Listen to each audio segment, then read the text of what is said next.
Yeah, and some of that is simply the way that something like that is rolled out. If the decision is made, okay, all of our customer service reps, we can save, $50,000 by using someone overseas. How do you do that? Do you immediately shut down the entire customer service rep department and open up essentially a new one with new employees, or are you transitioning all our new hires are going to be out of that new pool, but we're not going to fire our current one? I mean, that type of transition needs to be discussed because people are going to be posting about this online, and you can Right. just see what happened with that article. I mean, people are all over it just from the perception, and they say perception becomes reality. Good morning, HR. I'm Mike Coffey, and this is the podcast where I talk to business leaders about bringing people together to create value for shareholders, customers, and the community. Please follow, rate, and review Good Morning HR wherever you get your podcast. You can also find us on Facebook, Instagram, YouTube, or at goodmorninghr.com. It's the last Thursday of April, which means we'll take a look at some of the more notable HR-related news items this month. And returning to the podcast to help us draw practical people lessons from the headlines is David Miklas. David is a labor and employment attorney exclusively representing Florida employers. He's co-author of the premier legal textbook on Florida employment law and an avid writer and speaker. Welcome back to Good Morning HR, David.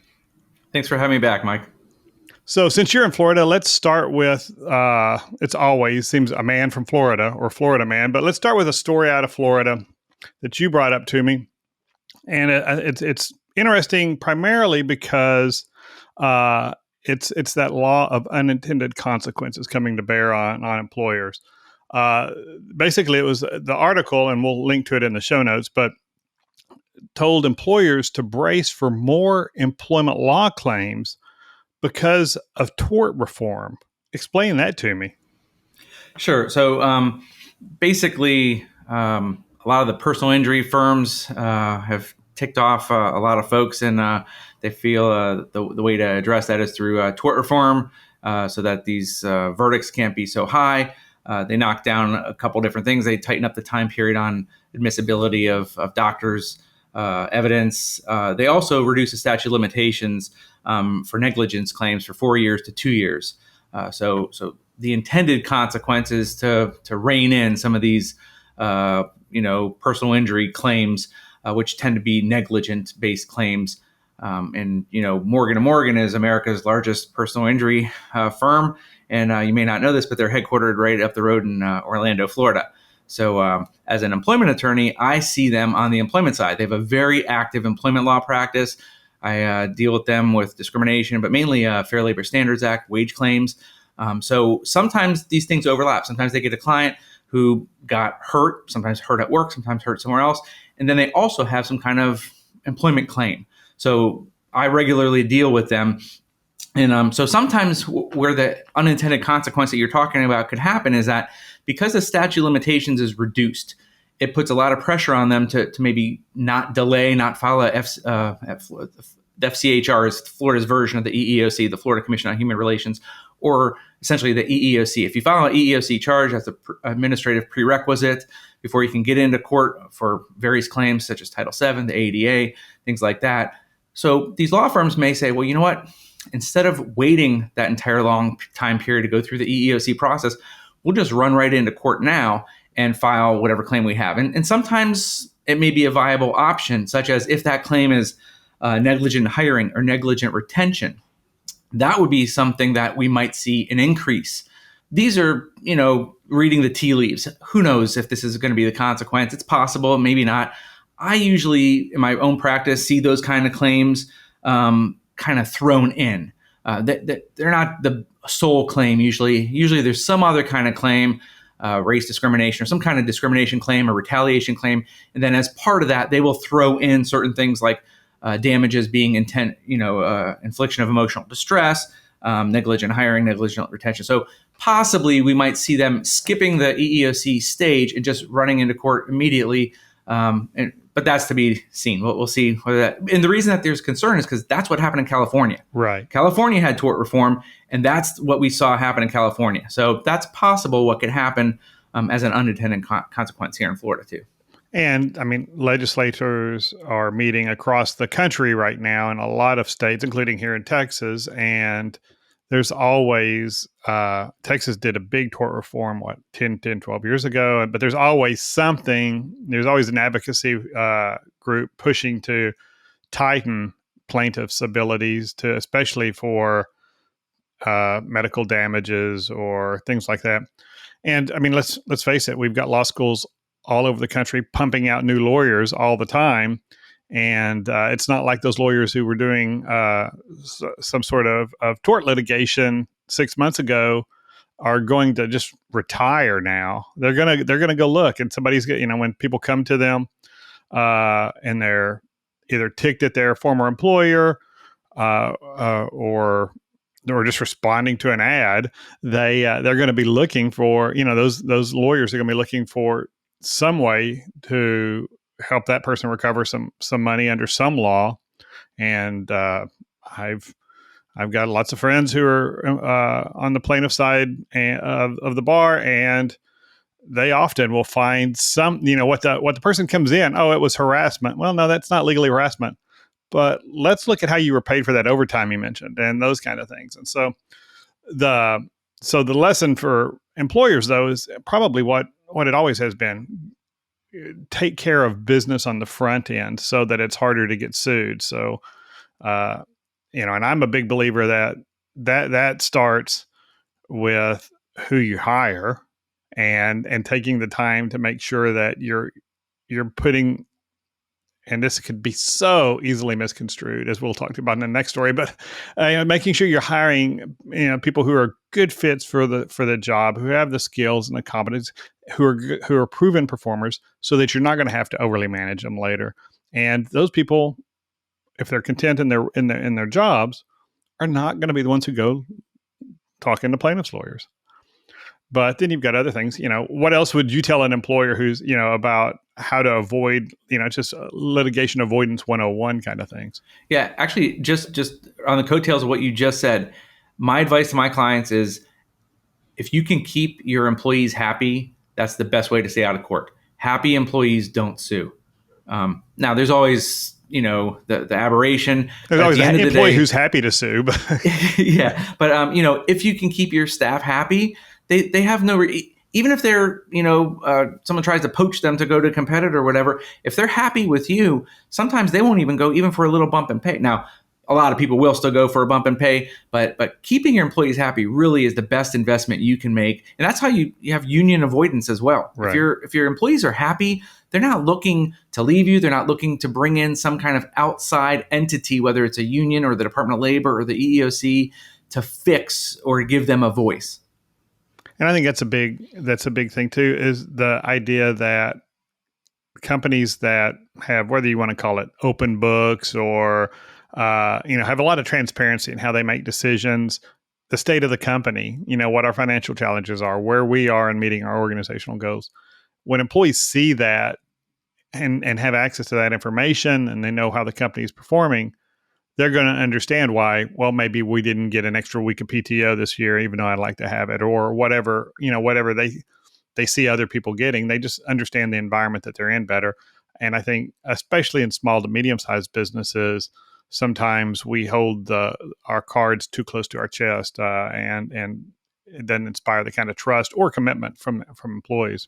I agree. And then also, they need to look at just other things that we all need to do regularly. Look at your handbook. Is it legal? Are the things in there what you want it to say, what you want to defend in court, but has it been updated? Or you're reviewing it annually or after every legislative session, really, because it's getting more and more where the federal laws aren't what we have to worry about as much as it is, the states we're operating in, and job descriptions and pay practices, those kinds of things. Agreed. Especially like when it comes to the handbooks, certain people have a vested interest to tell you, update it, as often as you can. But at the end of the day, there are huge, vast differences when it comes to the National Labor Relations Board. And it tends to happen when the administration changes. So if your handbook was drafted or revised under the Trump years, it's time to look at it again, because Biden is really Obama 2.0. the way that they're viewing these handbook policies is extremely pro-employee. Right. And it goes back also to training your managers. These Yes. are the things that have happened. These are the things that have changed. These are our different risks than we had 4 years ago or 6 years ago. And we've just got to make sure those managers are constantly being trained and really, I think HR gets an unfair assignment sometimes because I'm a big advocate for HR being the risk advisor. But I think those frontline managers all the way to the CEO, the people who are making decisions and working, managing people on a daily basis, those are the risk managers. Those are the people who really, are giving the employees the desire to shoot you and the ammunition to shoot you with. I agree. And Mike, when I advise my clients as to where to put their money, the first thing I always say is have a good rock solid employee handbook, not something you download off the internet, not something that's old, not something that you don't even know where it came from or last time it was reviewed. And then once you've done that, then the next piece of advice I always say is invest in training your managers, because it's usually not the HR department that's screwing stuff up. It's usually the managers, and they do it because they're ignorant. They don't know any better. And if they don't go to the HR seminars. So if we can train those managers that at the very least, to be able to identify dangerous issues, to steer back over to HR when they need to. That's perfect advice. And on the idea of being straight with your employees about the company's financial situation, we come to Andi Owen, the CEO of MillerKnoll. She's been under fire for a couple of weeks now for what's on social media been called her rant to employees on a company-wide Zoom call about the company's financial performance and the potential that some employees' concerns that they may not get bonuses this year because bonuses are tied to financial performance. So let's just listen real quick to this little video clip of her rant. Questions came through about how can we stay motivated if we're not going to get a bonus? What can we do? What can we do? Some of them were nice and some of them were not so nice. So I'm going to address this head on. The most important thing we can do right now is focus on the things that we can control. None of us could have predicted COVID. None of us could have predicted supply chain. None of us could have predicted bank failures. But what we can do is stay in front of our customers, provide the best customer service we can, get our orders out our door, treat each other well, be kind, be respectful, focus on the future because it will be bright. It's not good to be in a situation we're in today, but we're not going to be here forever. It is going to get better. So lead by example, treat people well, talk to them, be kind, and get after it. Don't ask about what are we going to do if we don't get a bonus. Get the damn $26 million. Spend your time and your effort thinking about the $26 million we need and not thinking about what you're going to do if we don't get a bonus. All right? Can I get some commitment for that? I would appreciate that. I had an old boss who said to me one time, you can visit Pity City, but you can't live there. So people, leave Pity City. Let's get it done. Thank you. Have a great day. So I'll be curious, David, what's your impression of what she said to her employees about their concerns about perhaps not getting a bonus this year? Yeah, I think context matters. This was an hour and 15-minute presentation, and the snippet really was I think a 60-second or an 80-second section of it. That being said, every word matters. And, this is a company, it's a furniture company, and, they sell high-end stuff. They sell $1,000 chairs. And coming out of COVID, there's a lot of people that are working from home, and businesses don't need to buy $1,000 chairs too much. So this company may have, some struggles coming out of COVID here, and it may not have anything to do with, the quality of the staff. I mean, customers simply aren't buying these high-end things as much as they used to probably. I think this is an example of a CEO being tone deaf. And, at the end of the day, there is a huge, vast abyss between the CEO's pay and the average employee's pay. And this is just growing wider and wider as every year goes on. And I think that it shows a CEO who's out of touch with the average staff in their organization. And my take is I think everything she said was 100% accurate. I mean, we're measuring, if your bonus structure is tied to performance and you're nearing the end of the fiscal year and performance is not what, it was supposed to be as far as, sales and revenue, then yeah, I think it's fair for a CEO to say, well, if you're going to dwell on whether or not you get your bonus rather than how we get revenue up, you're missing the point. The company doesn't exist to give you bonuses. The company exists to sell office furniture, and we need to be figuring out how we get to our sales goals. And I think you're right. And we've seen this with other CEOs who just forget that, well, if I'm doing this over a video call, there's a, better than even chance that if I tick off anybody, it's going to end up on TikTok or YouTube at some point, and just assume that employees are recording you. But that's good advice for us all, right? Right. I mean, we saw that CEO from that tech company, Hypersocial, who it wasn't like during a conference. He actually posted, I think, himself crying after he laid off a bunch of people. And on the one hand, I assume he's probably trying to show his human side, but at the other hand, as a CEO nowadays, you're always on.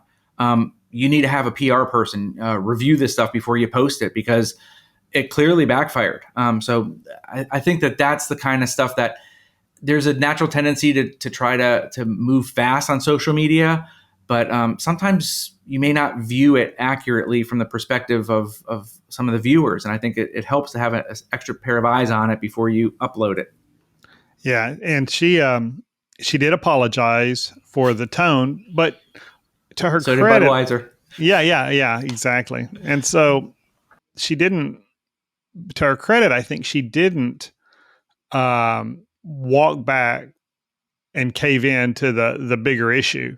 And she still said, we've got to hit our numbers, and it's bonuses are contingent on that. And I thought that was, we've seen a lot of CEOs over the last few years totally cave and not have, not hold the line with, financial performance or whatever the issues were that they were trying to address. It was a little tone deaf. She didn't think about it may being recorded and getting out there. But I think, this is not the biggest problem facing MillerKnoll right now. I mean, their revenue numbers are the big ones.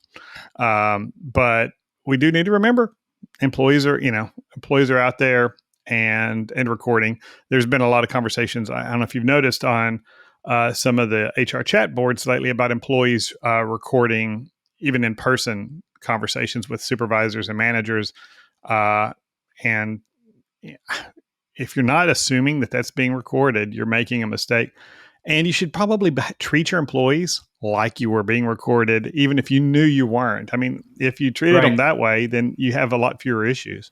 Right. I mean, there are plenty of forums and boards online where other low-level employees are advising their equivalents, go ahead and record it. And, some states it's illegal to record, but at the end of the day, there may not be consequences. There are certain agencies that take the view that you can record certain things, such as if it's a safety violation or even if it's a concerted protected activity.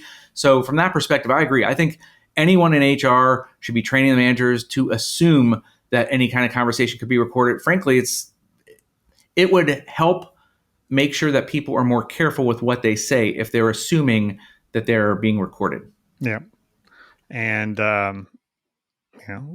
it's just another example of a CEO getting burned by social media. And, she gave them the fodder. That goes back to the first thing I said, don't give them the bullets to shoot you with. And sometimes, we can't always expect that they're going to be reasonable as they hear what we're saying, and if they don't like the message we're giving them, it may show up out there. And let's take a quick break. Good Morning HR is brought to you by Imperative, premium background checks with fast and friendly service. If you're an HRCI or SHRM certified professional, this episode of Good Morning HR has been pre-approved for 1/2 hour of recertification credit. To obtain the recertification information, visit goodmorninghr.com and click on Recert Credits. Then select episode 93 and enter the keyword news. That's NEWS. On May 12th, I will be hosting a webinar entitled Identifying Candidate Behaviors to Help Predict Success. We'll discuss how to glean key candidate behavior styles through assessments, application processes, and interview design. This free webinar is approved for 1 professional development credit for SHRM certified professionals and 1 hour of general recertification credit for HRCI certified professionals. You can register for this free webinar at imperativeinfo.com. And if you're listening to this podcast after May 12th, you can still watch the recorded webinar on our website for credit for free. And now back to my conversation with David Miklas. This was an interesting piece of news from a survey that found that 47% of U.S. workers are still using their employer's passwords after they've left the company. Over half, 56%, said they opened their previous employer's accounts to access information that the employees can use personally. And they've also over 40% said that they had logged into some system to connect with former clients or customers, or for help with another job. And then almost 10% said they had done it to disrupt company activities. What are companies doing wrong if employees can access these accounts? Two things. First of all, there was a trend maybe about 6, 7, 8 years ago, BYOD, bring your own device. The company thinks, oh, great, we don't have to issue iPads or iPhones to everyone. We're saving all this money. At the end of the day, if all of the company's data is on all of these various different phones and devices, when the employee leaves, there better be steps in place that can immediately retrieve that and lock that stuff down. If it never went on the private, employee's property, and it's always on the employer's property, I always tell my clients, if you're firing someone, you need to coordinate with IT so that simultaneously, if possible, with the termination, that's when their access is turned off. Because sometimes the timing isn't right, and someone has their access turned off before that meeting, and then they kind of figure out what's going on. Then they sabotage things. Sometimes it doesn't happen quickly enough. Clearly, if 50% of the people are doing this, at least half of the people are never getting their access turned off, which that just speaks volumes. I have to think a lot of this are small companies. Maybe they don't have an IT person. Maybe they don't realize. I've seen it personally in my clients where they have someone who's maybe an office manager or an office administrator who is kind of techie. Maybe they're a millennial or maybe even Gen Z. So they're kind of tasked with setting up accounts.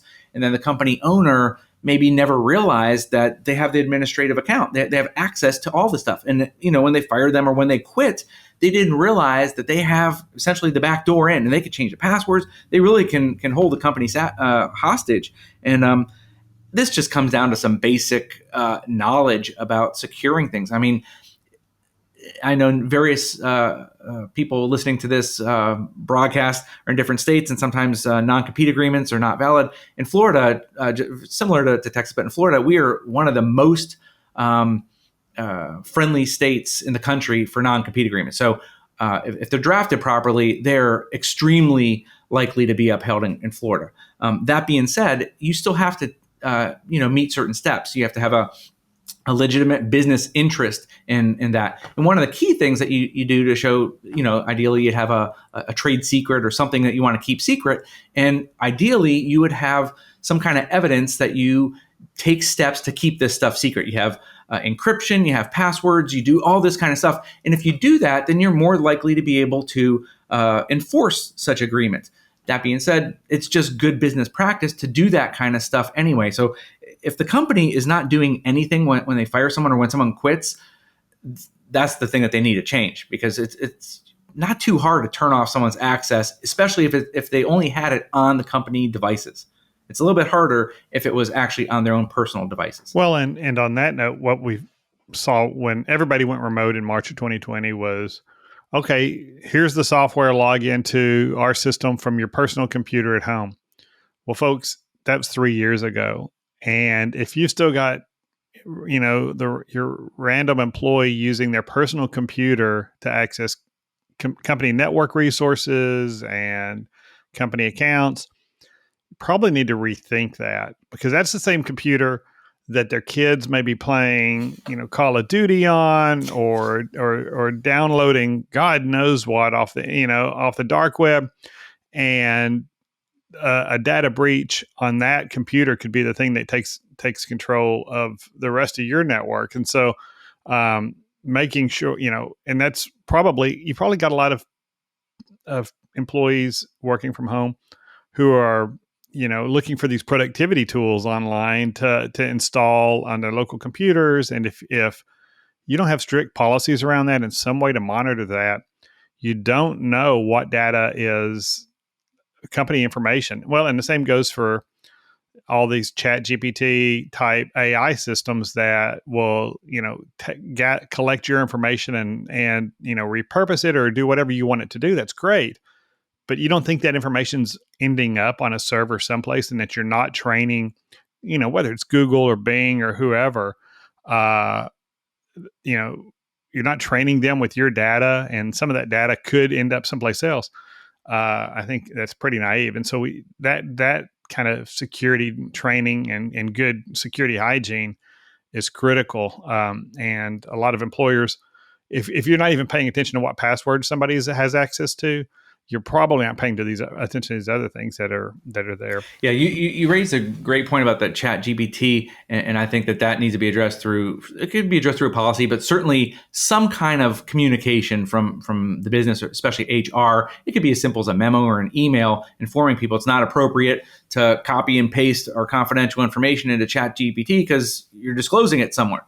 And the one take-home point from this is, at the very least, the company should appoint some kind of password czar or password wrangler. Someone has to be in charge of this. And it's really important. It can't be something that you just assign to a low-level flunky or a temp or someone that really doesn't care. It really probably needs to be pretty high up, maybe in HR themselves, the head of HR, or possibly even a C-suite. Someone really needs to take that seriously, because there can be some severe consequences down the road.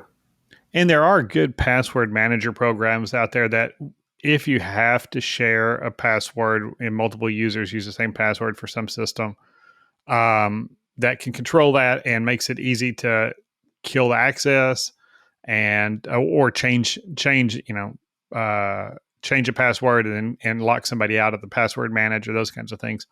But you just need have a plan in place and do it. And ultimately, if the gatekeeper is the person that walks out mad or gets fired or whatever, there needs to be a backup to that person. Somebody at the C level, or in a lot of organizations, the owner has to have that key to unlock things when if everything's great with everybody until something goes wrong, right? And so you think, this is the employee that would never do that thing to me. That's going to be the one who does it to you. So be ready for that. And sometimes like that, we can address that. Like if it's someone leaving and if they're going to give them a severance agreement, we can address that kind of stuff. Ability to consult or giving continuing assistance later on, passwords, things like that. But not everyone deserves or is entitled to a severance agreement. Sometimes someone, you caught them embezzling or stealing, you're sure as heck not going to pay them. So someone else has to be in charge of that kind of stuff. You can't just assume you'll clean it up on the back end. But having a good termination checklist is a big part of that. Making sure you're getting your equipment back, or that there's a way to make sure that your software and access is removed from their personal devices, all of that. And just reminding them the company takes this really seriously.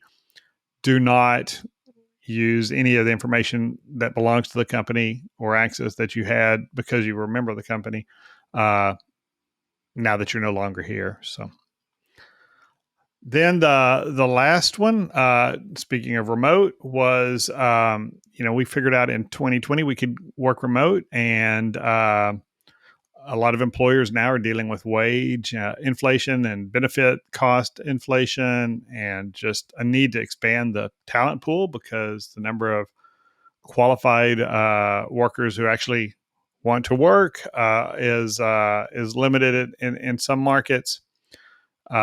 And so they're looking overseas for employees, not even or cross border anyway. There's a trend called nearshoring, where it's not across the ocean; it's in Mexico or it's in Canada. But that idea that well, if the job can be done in the next state, why can't it be done in the next country? And the Wall Street Journal ran an article, and we'll link to it, that even mentioned Johnny C. Taylor of the Society for Human Resource Management. And I think he got a little heat for this, but he said that one of his technology people came to him and said, look, I've demonstrated that we can do this job remote, and I want to move to another state.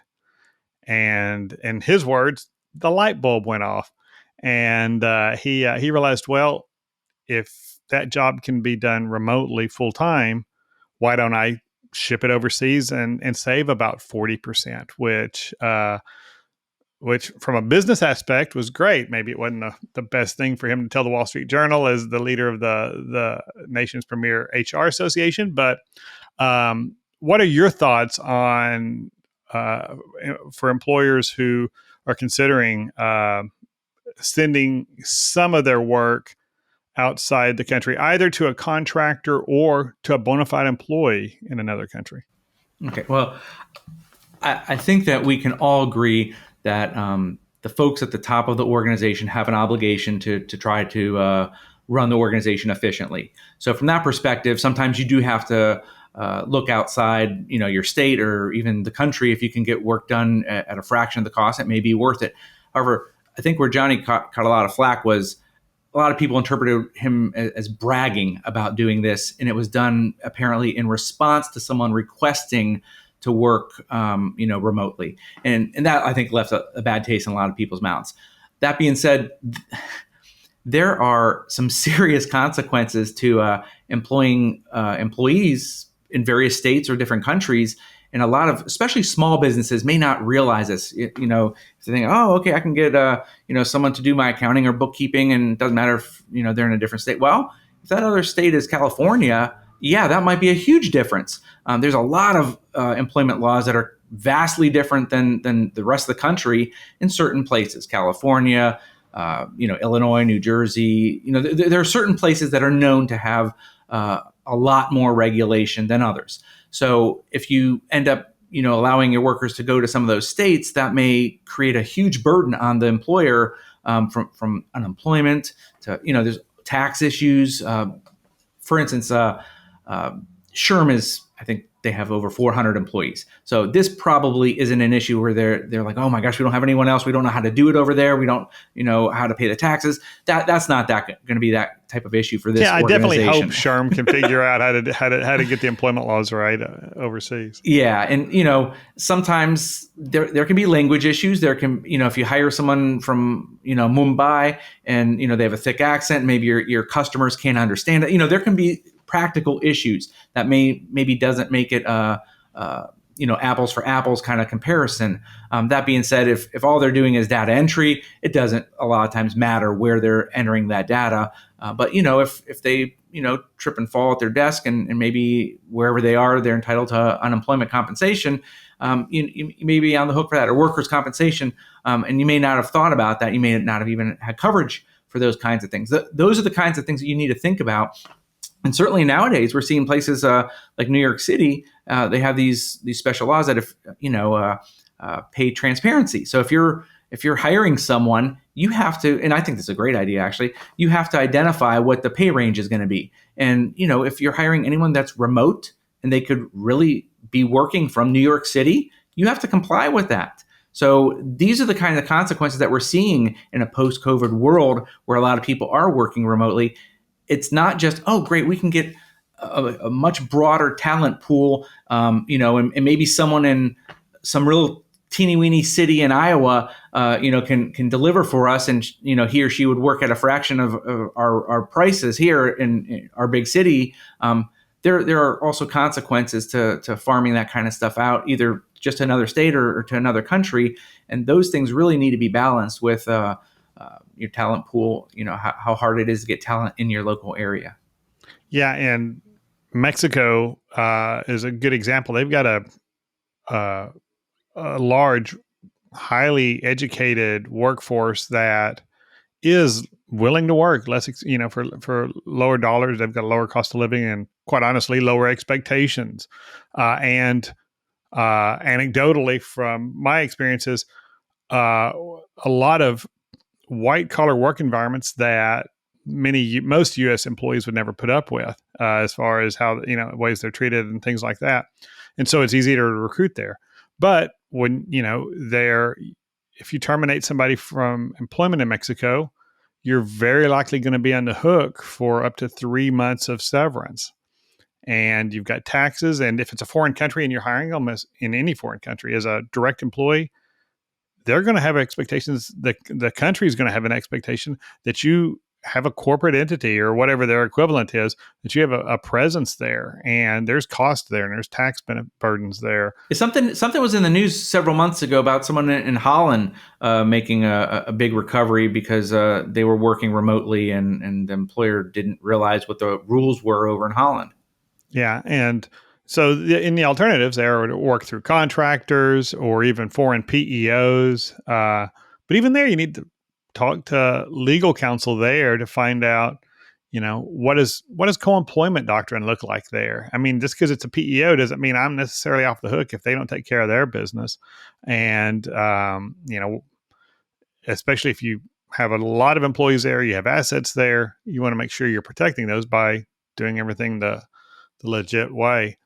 But on the flip side, like you said, as an organizational leader, if our responsibility is to be the best stewards we can of the organization's resources, it may be that a 40% reduction, which is what Johnny C. Taylor quoted, in labor cost makes a significant enough difference that it's worth, going through all those processes to figure out what you can do. Yeah, and some of that is simply the way that something like that is rolled out. If the decision is made, okay, all of our customer service reps, we can save, $50,000 by using someone overseas.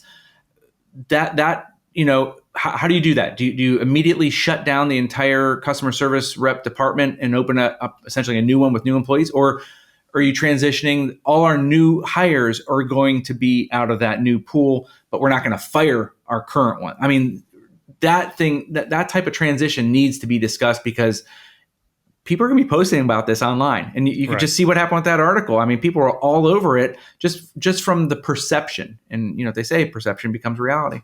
Yeah, and again, it goes back to choose your words carefully. If as an organization you're doing that, don't go bragging. Don't say it in a way that sounds heartless. In the way that quote was rolled out from Johnny C. Taylor, it was the employee asked to work remote, and when I realized that she could work remote, I thought, well, I can just fire her and hire somebody else. Is the way it was framed, and I don't want to suggest that's where his heart was. That's just the way the words came across.